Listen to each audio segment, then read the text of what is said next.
Page 18, Glowing Embers. 3/4 time, 3 flats. So it's either in E flat major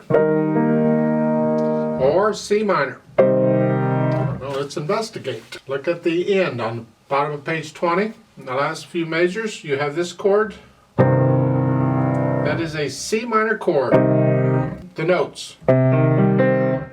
They may not be exactly these pitches, but the names of the notes are there, and that's what I'm after. It's a C minor chord. So I'm guessing this is in the key of C minor. If it had ended on a C major chord, I'd still say it's in C minor, because a lot of pieces in minor will end on their parallel major chord. We'll get into that on a piece that does that. I want to talk about this briefly. Right hand pickup. If you don't want to use the little finger, the 4th finger is fine. So it's 3, 1, 2, 3, 1, 2, 3, 1, 2, 3. It feels like the beat is off. You know, so left hand will help to keep it straight, but just be careful with that. And then the last 2 measures of the second line is here. You really need a 5th finger on that half note. So you can do, if you're playing 4th on these E flats, then on that half note E flat, put 5th on that one. Because you got to come down with 2nd finger. Then they're saying lift up and move up. That's okay. That works. You could do a 2-3 and then a 4-5, but that's awkward. So their fingering is fine. It's the same pattern we've had before, except now you have the G on top. Go over to page 19, last line here. 1, 2, and 3. We want to hear the top note. Connect that. Here, then lift up and down, and back to what you were doing here. Now, at the top of page 20. 3-5 on the quarter note ones, and then I suggest you do a 2-3 for the half note. This prepares you for what's coming. Now, that's a bit of a stretch, but try to see if you can do that. Otherwise, do a 1-3. But if you don't want to put a thumb on that, then 2-3, and then you're ready. And then if you don't want the thumb on that, then for the half note, come down with a. That's all right. Same thing. And then a 1-4. This is the second line, 3rd measure. 1-4, and then a 2-5. If your hand's big enough. If it's not big enough, then you'll have to do a 1-5. If your hand's small, then you usually don't have to worry about fat fingers, and you can get up into this area fine. But people with larger hands, a lot of times their fingers are too wide to fit up in here, so they have to avoid the thumb on these notes as much as possible. So we offer other fingerings just in case. 3rd line. Going into the 2nd measure is here, 2-5. And then at the bottom, the last bit, you get bass clef. 2-5 or 1-5, it's up to you. Here. Left hand. The left hand's kind of busy. Now, they offer 2 sets of fingerings at the beginning. The top fingering, you're going to hold the dotted half note down. You're finger pedaling it. It's like 2 different voices. You're going to hold that down. So you can either do a 2-1, or you can do a 1-2. Keep the hand out here. And with my big hand like that, I prefer to do a 1 here and a 2 here, and I'll keep it out here. Second line, you hear.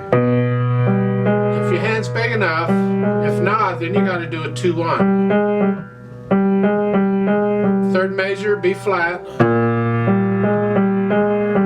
And that B flat has parentheses around it because it's a courtesy. It doesn't have to be there. The flat sign is not necessary. It's a B flat anyway. They're just telling you, oh, by the way, this is a flat. You see, the first 2 measures, they put a natural in for each, and it's only good for that measure. So when you go to the next measure, the natural goes away. But they're being nice to you. They the A flat, and then here. And again, You can do 1, 2 if you want. Then you go back up and do all that mess again. Let's go to the top of 19. Watch this fingering. All white keys, and that fingering's a good one. Try and connect all of those notes if you can, and then going on, their fingering is good. And play this legato if you can. If you've been practicing the C major, C minor scales on things like that, this should be fairly straightforward. 4.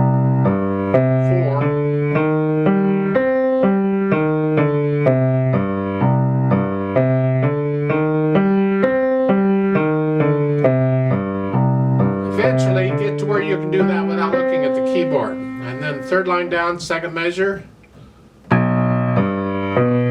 E flat. And 2 or 3 on the dotted half note, doesn't matter. And then B. Here you gotta, that's kind of hard. The pedal will help with this. If you have to let go to get up there, it's better if you can connect it though.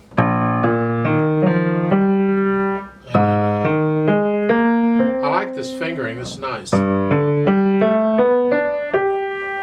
Well, page 20 is more of the same kind of stuff you've had. And it ends up at the bottom, C, G. Here. So then try to put the hands together.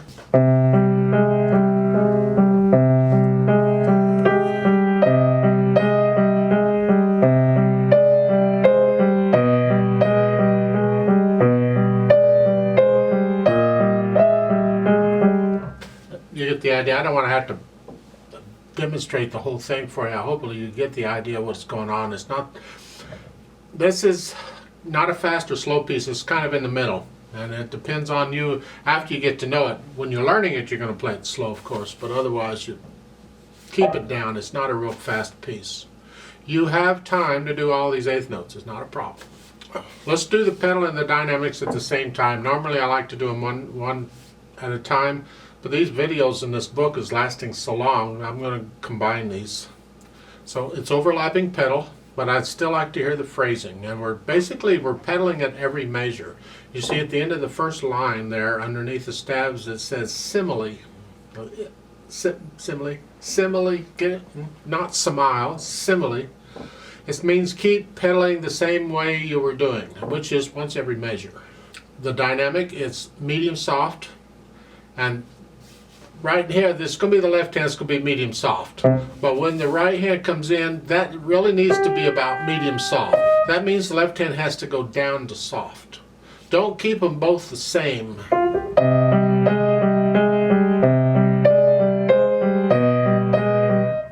We want the left hand to be a murmur underneath, just real gentle.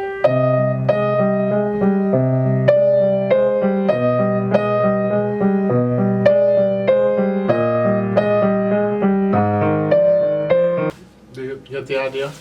So at the beginning it's here.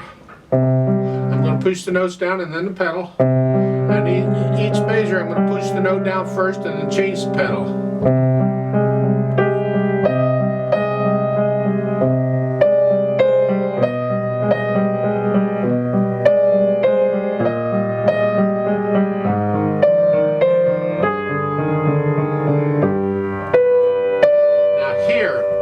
Look at the third line down, second measure in the left hand. You have a dotted half note. That's the bottom voice. Keep in mind we got 2 voices going on. So that's going to be down for the whole 3 beats. And then you have a whole rest there. You think, what's on the wrong line? Well, they change the line when there's multiple voices involved. They move these rests around to line up more with the voices. It's a whole rest, meaning the whole measure. Not 4 counts. There's not 4 counts available. But remember, a whole rest can be a whole measure or the equivalent of 4 quarter notes. So the top voice doesn't have anything that measures, so it's resting. They're just accommodating the notation for 2 voices. For us, it simply means that's it. Well, with the pedal, when you hear, they're saying leave the pedal down. I think it's more effective if you lift the pedal up here. So there's silence between here and here. And then I would not pedal that measure at all. So here. So that's empty, sort of. And then we go back to it. Now if you want to connect this and this, then pedal after you play the D. And then change the pedal at the measure line. So starting at the beginning of the second line is this way.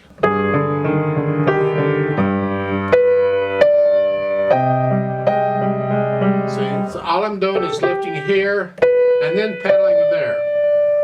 That's all. I mean, it's easier just to legato pedal it, but I want to challenge you a little bit, and I like the effect that has. So let's go back up to the second line, the last measure there, you're here.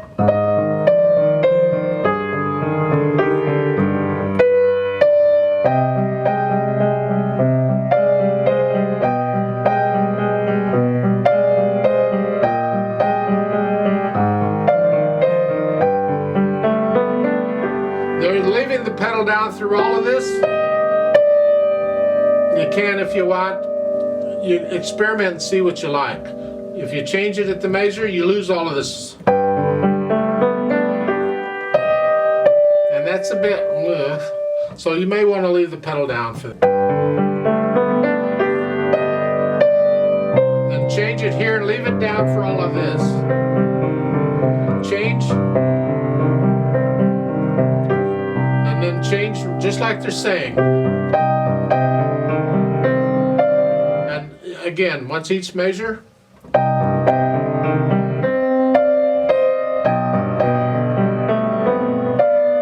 I have a problem with this because this doesn't match what they were doing before. Listen to the sound.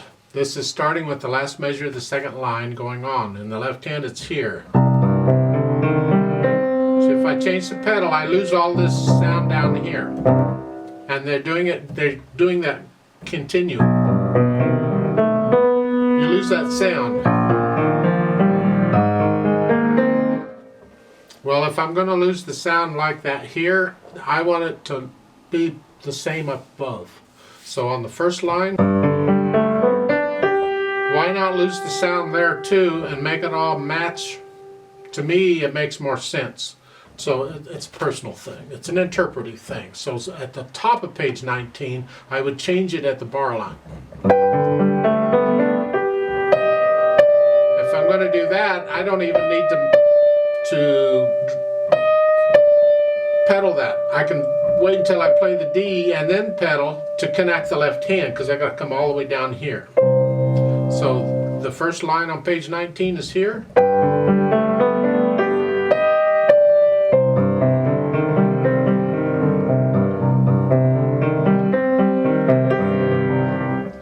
On the second line, I'm going to change the pedal at the bar line because I want to hear the rest in the right hand.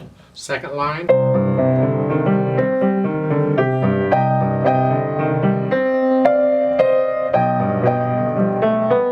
So that's how I'm going to do that. Now, third line down, you can go ahead and you can smear those okay. It's part of the atmosphere of the piece, but if it were a single note, I wouldn't smear it. I'd leave it clean. The last line you're here.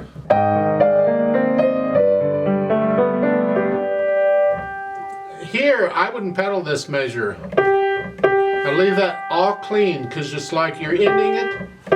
And these G's, you got 3 G's in that measure. The right hand G's need to be louder, they're melody. The left hand, that first G needs to be soft. So that last 2 measures at the bottom of page 19 is here. So there needs to be a noticeable difference between the first G and the other, because they're melody. And the first one isn't. Top of page 20, then we're back to what we were doing before. And again, we're changing it at the measure line.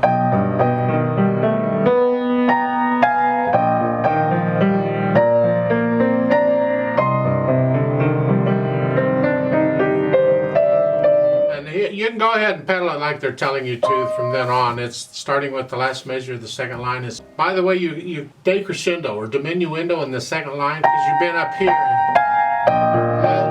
Softer, softer, ritardando and diminuendo there in the last measure of the third line.